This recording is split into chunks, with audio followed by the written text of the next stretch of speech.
Once the WeMo switch is plugged into the wall, after that we just go to the Play Store and we look for WeMo. Two releases, one is full build, one is the beta release. We download the full. Once downloaded, it's gonna appear in your application. So right there is the icon. You click the icon, the application launches, and as soon as it comes up, it's gonna go scan whatever switches or devices that you have programmed with it. So right now I have only one lamp switch that is programmed. So the icon, the name, and the circle, the green color telling me that right now it's talking and the switch is on. If I press it one more time, you can see in the background the lamps turn off, and click it again, lamps turn on. So at the bottom you can see this tab is controlling the screen. All your additional devices would appear here, switches, and then on top of that you can define the rules. Now this takes a little bit of time because all the rules that you define, the what start and end time, what day, weekends or weekdays or whatever time frame you define, they get stored actually on the WeMo server, and nothing is stored actually on your machine. So that's why it just kind of pulls the data out from the server. So right now I have defined only one rule, and you can see the detail of the rule. Now here the one funny thing I find is that you can disable, you can delete, but and you see plenty of real estate here, but edit capability is just not listed here. There should have been one more button right here, but for that I have to go in this menu, and you can see the response time on clicking is just horrible. And here is the edit. So if I want to edit a rule, I can just click here, define the name, change it, or define a time, when to start, when to end. I can set a start time, or I can just pick a sunset or sunrise, but I'll leave the time, start and end. And then here you can pick the date, days, daily, weekend, weekdays, and then you can pick whatever it is you want.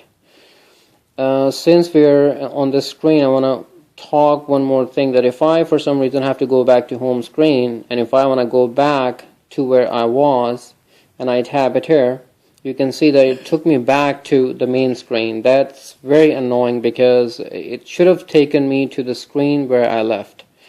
So that's just very annoying. The more you use it, you'll find out. And again, back to the rules. Now it again gonna refresh. Again I have to go into the edit of the rule, and then whatever changes I want to make. It just takes quite a considerable time. They shouldn't. One more thing I want to talk about. Let's go on the menu. Help Center. And again, that takes a little bit of time.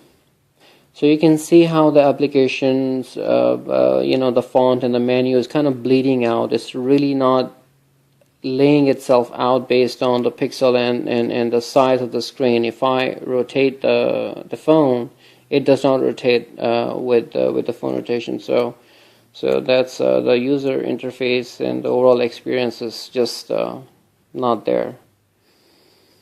So back to the devices.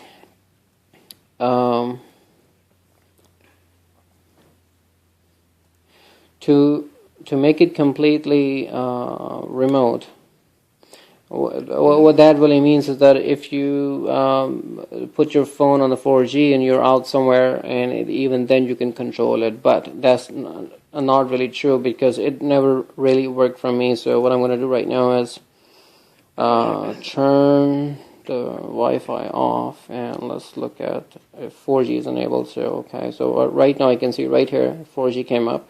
So now if I go and start WeMo again, it will just sit on this screen. So this wheel of fortune will just keep spinning and nothing will happen. So we can just spend 1 hour just looking at the wheel, so nothing is going to happen.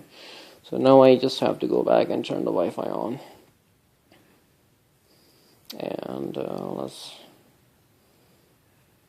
so as soon as the Wi-Fi connects, we'll see this coming up again.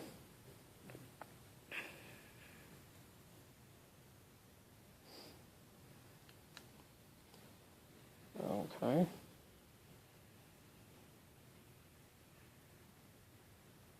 So you can see, as long as I'm talking to Wi-Fi, it works fine. So again, pressing the button turns the lights off, pressing it again turns on, or I can define on and off, based on my rules. So that's it.